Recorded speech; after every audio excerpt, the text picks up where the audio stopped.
because this is what could be their winning match. All right. MVP Black do not want to let it go to a Game 5 again like last time. They want to make sure they close it out here and there and don't give Snake any momentum, any way back into the series. Zeratul ban, probably not going to be on the card, so probably ban Leoric first and force Black to either ban Zeratul or give it to them. That's part of the power of first pick. Yeah, well, you know, there's so many options with that. Uther, Zeratul, Leoric. It really depends on who they think is going to be the most problematic. Zeratul probably going to be that choice. One of the strengths if you don't ban Uther is that you can almost guarantee Kinu gets him. It'll be the first time in the series he's able to do so. That's true. So I like the choice of banning Leoric here. Then if they don't ban Zeratul, you get him. If they do ban Zeratul, Kinu gets Uther. It's like win-win in this case with the current meta. If they ban Leoric here, I feel like they're going to get Uther no matter what, which is a great pickup for Kinu. And I think that's what they want to do here. Do they really want to go for that Zeratul pick again, though? They didn't find too much success with it last time, though I think it'd probably be stronger on this map in terms of zoning out objectives and guaranteeing the bus, but they're going to be banning out the Zeratul. Interesting. And of course the Uther ban. So it could be Leoric on this map. It's going to be the Abathur, though. They want to go back to that style. Abathur first pick. Johanna or Leoric, a great first pick here for Black. Gonna go Sonya Jaina. Oh. Taking Jaina away from Mong, which means that they cannot clone him. Oh, what? Here we go. We've seen this fail before. Let's see if they can make it happen Let's see if the Brightwing is going to be the next choice here, or are they going to ban it out right here now? Oh, there it is. All right. What's up? They watched your interviews. They studied your play. They know how you build this composition, and they are going to break it into pieces. Yeah, they showed it last series they played against MRR. They did exactly this style, and they're ready for it. All right, what is Snake going to ban out here? What are they worried about to counter this kind of composition? Perhaps a Muradin ban would be a bad choice. Muradin ban, a Nubarak. Even a Malfurion ban wouldn't be too bad here. Yeah, it wouldn't be bad. Slow down their healing. There's a few heroes that can really cause problems for Illidan.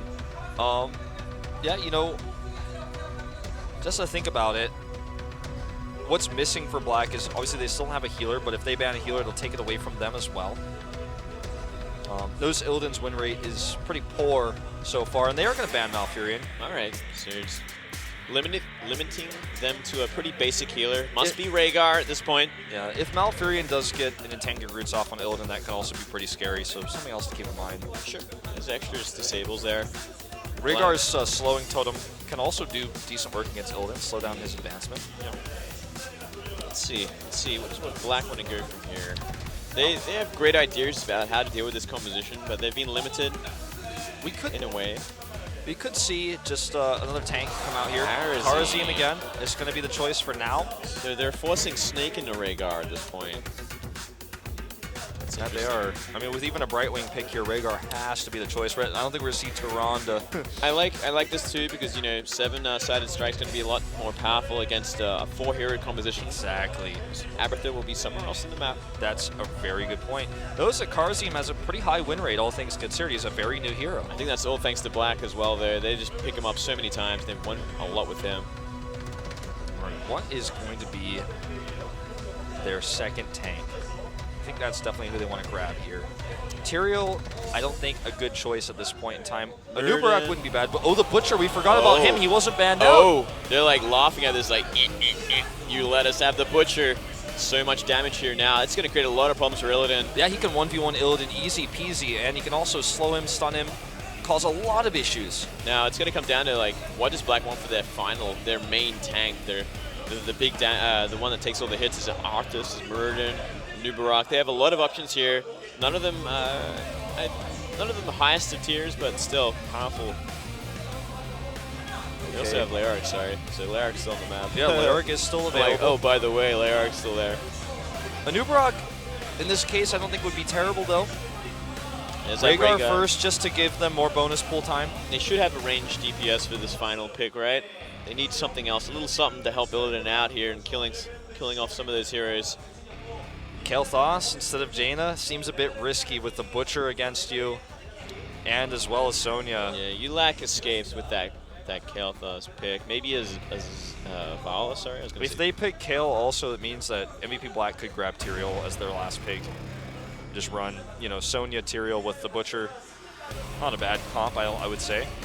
It's not too bad. It's just missing that very, very tanky hero, which is something that I feel like is kind of necessary. But we'll see what Black thinks about that. Yeah, if they grab another tank here, they just don't have enough damage. I think you're right. They need some range damage with this last I think it has to be Vala, right? Vala or Nazebo. Abath is fantastic with Vala. Sergeant Hammer. Oh, all right. We haven't seen her today. Playing for the late game. Yeah, certainly is. And Muradin, the final pick since he wasn't banned out. Okay. That makes sense. It's going to be fantastic against Illidan as well. They have so much CC on their team, Black does, and they are going to be focusing on Illidan. All of them got their Illidan goggles on. When the team fight starts, they press a button on their glass. See that guy's glass? He's actually got the secret glass. You press a button, and all you can see is Illidan. All the other heroes disappear. Special glasses, man. They're wearing them. That's how everyone is going to be taking these team fights. If you take him out, the rest of the team comp falls apart. Completely. It's such a hard sort of composition to deal with. A very fragile one at that.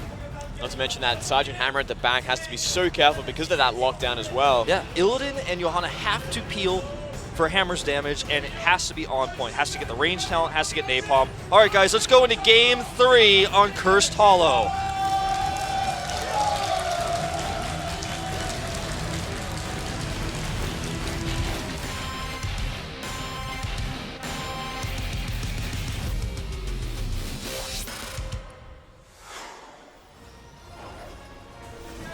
Welcome to Cursed Hollow for Set 3, MVP Black versus Snake. MVP Black on match point, 1 win away from moving to the grand finals. Snake have to win 3 in a row from here if they want to try and take it away from Black. Such a hard feat. Maybe they can.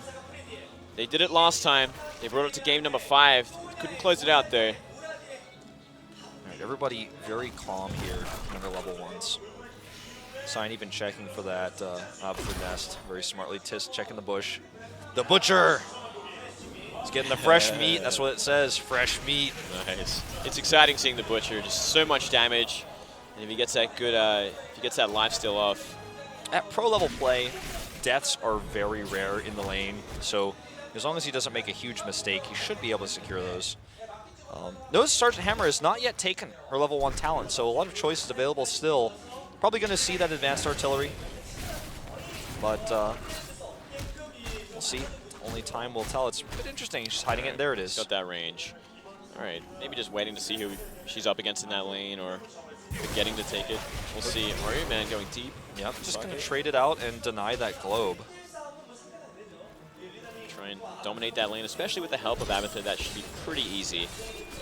Already seeing those Butcher rotations, looking for that ruthless onslaught. He wants to get fresh meat in multiple lanes as well if he can. Yeah, that's for sure. Get that damage up. And obviously, you know, in the late game, the Butcher's auto attack damage is, I like to make this joke that it's just so true, it's almost comparable to like a Dragon Knight's auto attack, except he's got higher attack speed. It's insane how much damage he can do in the late game. It gets, yeah, it certainly gets ridiculous when he's maxed out in these fresh meats. Well, Oreo Man again continuing to dominate this lane, especially with Kinu's support. But everything is quite calm. This is actually starting to look at Kyocha. Kind of just take the tower here, put a little bit of fear into Sergeant Hammer. Has to be so careful, Monged, playing that one, by the way. He gets stunned up by a sign there. He could just simply die. Illidan is going to rush Bruisers very early on. Look at that. He was looking to sneak that in, but already Abathur on point there. Now, while Illidan leaves the lane, they know this is happening, but there's not much they could do to deny him. The Bruisers are too safe at this point. They're too far back, so he's actually going to get Bruisers right before the first curse. So this is a nice timing. Kinu just holding the lane here. Going to grab this EXP. Oh, look at this. They're threatening it. Man, they really are, actually. And they're going to have to rotate up. Here comes Johanna. But if they steal this, this is huge right before Tribute. More coming in. Saki coming in from behind Saki as well. Coming in, and look at this. They're going to steal this easily. And this is a huge loss here for Snake. This is part of their game plan on this map. Modest rotation. They did see Illidan missing from that lane. They knew he was there. No, it's not going to delay this. Mong going to have to be so careful. If they come from behind, they just take him down and take the Tribute. Yeah. Looks like both teams are just going to kind of let this Tribute go for a minute until they're ready to actually have a better position. Not going to take any mishaps here. Tisk can easily shield glare this. Going to wait till the last second. There you go. Try buy some time here, but not too much of a commitment. Soaking the lanes more important. Oh no, Abathur taking a lot of damage here, does escape. That second Blizzard hit, that probably would have been a kill. Very close. Well, Black does secure the first tribute, and Kong survives with his life for now, staying even in EXP, and the first 2 tributes essentially don't matter. The only one that matters is the third. Going to go for a kill on Sake, but even with the body block, it's not enough. Let's force him to well, though. Everywhere else, everything is kind of normal. Seeing more and more Merc rotations. Yeah, with the auto attack damage being increased so much already for the Butcher, several stacks. We don't know exactly how many, but if you just take a look at how much damage he's doing to those Mercs, you can tell he's starting to get stacked up quite a bit. Yeah, he just gets ridiculous against Mercs as well. Like, yeah, look at how dealing fast with the he boss. Yeah, so much damage. That Butcher's brand helps out a lot, keeping him healthy. Both sides reaching level 7 about the same time as well, so no talent advantage. A slight lead for Snake for just a second, but it's not going to last. It's not going to happen during an important fight. Second tribute will spawn on Snake's side, which does give him a slight advantage when it comes to rotations. Let's see if Sonya leaves the lane. This will give Abathur more time to soak. If they can try to soak a ton and get level 10 before the third tribute, that would be kind of a... Oh, hold that thought. Lockdown is caught out. In a big way. Looks like he's just going to be going down from here. Oh, man, and this is a big problem. Oh.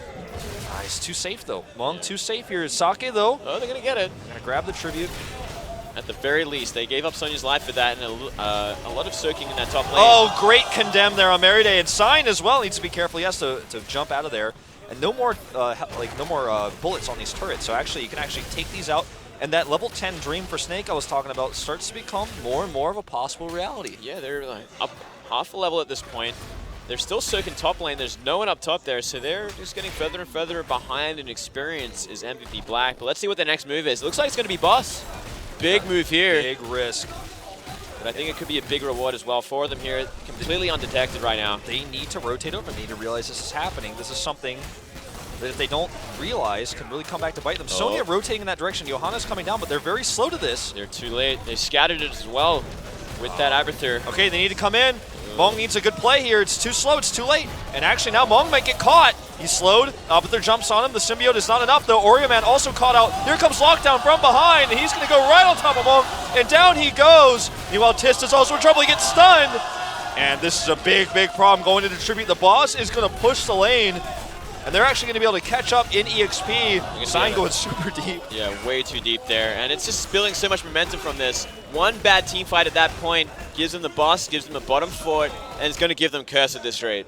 Just a very slow reaction, a very slow hold rotation. That thought. Next target here, Kinu in big trouble. Oh man, he's just getting repeatedly slowed, and down he goes. Way too much disable, way too much slowing. That hamstring does so much work. Okay, let's see if Oreo can sneak this. No, Lockdown is ready. Oh no, he hesitates! For a second there. They're actually going to 1v1 fight, but Abathur is here, so they need support, and Tist comes over.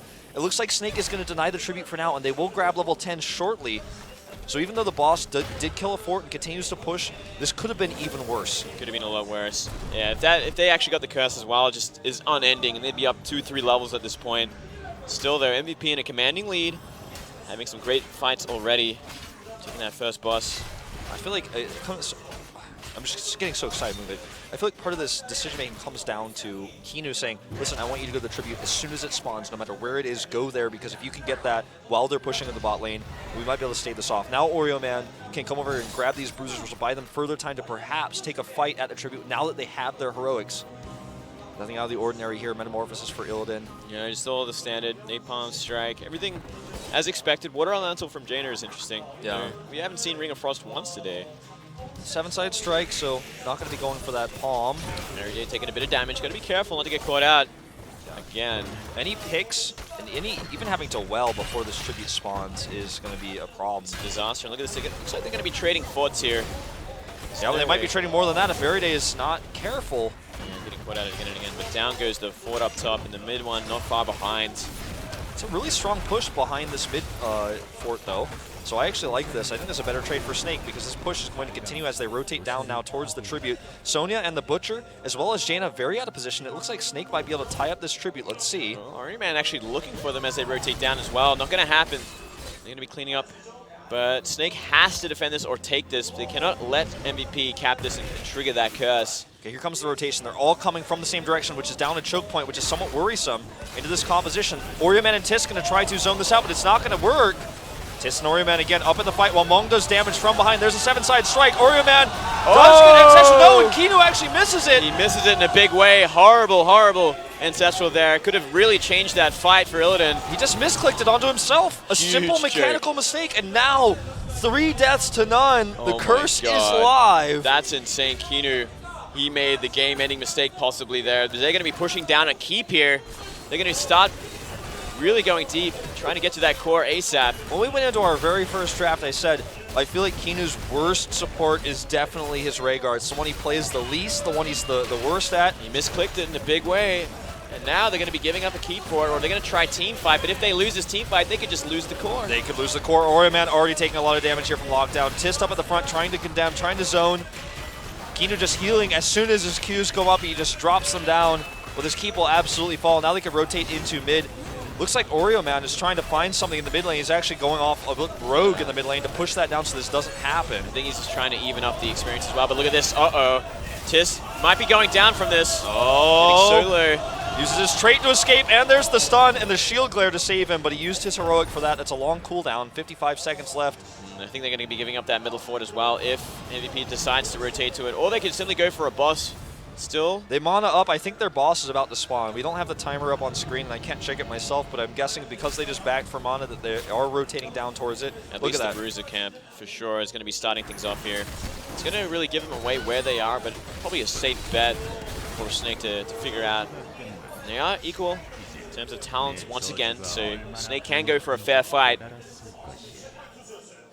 28 seconds to go. All right. So they're just going to grab both Mercs, but this allows Snake to get theirs as well. And they're only going to be a level down, the same talent tier for both teams. So let's see if they're going to sneak in this boss up top if they want to try for it, or at least bait it out. Wouldn't be surprised. MVP have done that a lot in the past. I think it is a big risk, given their advantage. These guys in mid have to be a little bit more careful as well. Whole team kind of staying together at this point from Snake. Now, everyone from MVP grouping up as well. So I think they're going to be baiting out the boss. Trying to set up for it. Now, Snake is going to collapse onto this location. They're Here waiting we go. for They're it. waiting, but they know. They know they're waiting. Tist is actually ready to shield glare. As soon as the fight starts, there it goes. Here we go. Merryday up at the front. Here comes Oreo Man right into the fight. He's going to need to Metamorphosis, but he's stunned! And there's the Ancestral, and it goes off with the Metamorphosis. 7-sided strike goes down, and they're chasing Oreo Man. Like I said, they got those Illidan goggles on. He just can't find any damage. He's running for his life every single fight. Oh! And he misses the stun. Muradin misses the stun. And they're just going to rotate into these bruisers, but a fight potential still is here for Snake. The problem is they burned every one of their heroics.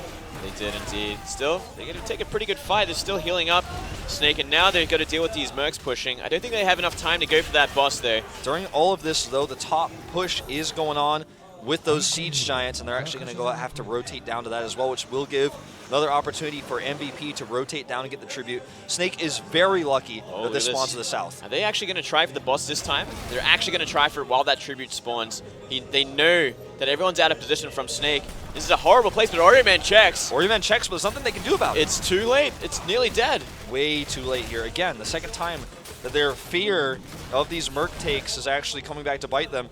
Tist did get the tribute during this, so that does put Snake at a 2-3 tribute, but is it worth it? You know, now they have to allow this this team to do whatever they want with the They're going space. to do that double rotation. They did the aggressive bust. Now they can go for their own. Okay. And they're nearly at level 16. They nearly have that extra talent point. Snake is going to try to go for the fight. If they actually do wipe this, this is going to be the last thing that Black expects. I don't feel like they're being very sneaky about it, though. It's pretty obvious what's about to happen, and I think Black is just simply going to wait here. Yeah, they're going to bait it out. Once again, can they take that next fight? Oreo Man is going to be starting things off here. Going right into the front, does jump away, really get engaged here. Kong is copied, meanwhile, and a great stun again from Tist. Yeah, a lot of and this is damage. going to be a great start to this fight at the very least. Well, they're going to try to turn things around here. Here we go. Jumping on in now. Oh, Lockdown doing so much damage, though. Kong goes, his clone goes down. Tist trying to pull them back with Condemn. Good Ancestral, Kinu. but Kinu getting very low, and there's nothing that Illidan could do to get back into this fight. Just running away from here. Kinu's going to be the next target, unless he finds a way out of here. Running into Oreo Man, it's the last thing he needs. And he gets cancelled as well. And he gets canceled, and guess Kinu what? is throwing this game. Horrible decision making there, and he's going to go down as well. Absolutely not worth it. Mistimed, and guess what? The boss is doing damage this entire time, and now they're going to get the second boss. Abathur will get the curse, so that will help them defend. A smart move here, but at the very least, but I cannot believe Kino led them into Oreo Man while he was Hearthstoning out. Huge blunder there once again. Not the best day for him. Kino definitely playing a bit nervous today. He's not looking like his normal self. We've seen some of the camera shots from him today where he's looking stressed out. Somebody's having crazy, strange expressions on his face. I really worry for this team if he's playing like this. The game isn't over yet, though, and this push will buy them a lot of space for everyone to respawn, Heroics to come back online. They're still fighting down a talent point there. That's something they've got to worry about, at least for another few seconds. And because Illidan had to back and because he wasn't auto-attacking for this entire time, his Metamorphosis is online for a long time, and there's not going to be much auto-attack. He's going to be able to reduce that. Well, here we go again. Oreo Man in deep. Kong dropping down that clone again on Sergeant Hammer. 7 strike drags down. Oh, another wasted Ancestral. Tist was at nearly full health. Kinu is off his game today. Oreo Man goes down, and this could be the beginning of the end. I think this is core. I think there's simply nothing they can do. The boss is so healthy. The Sea Giant's behind it. 3 have gone down already. Long falls, and that is going to be game. The boss is here as well. Look at how fast the core will fall. MVP Black taking a great win here. Going to take it out, a 3-0 score, going directly to the grand finals. What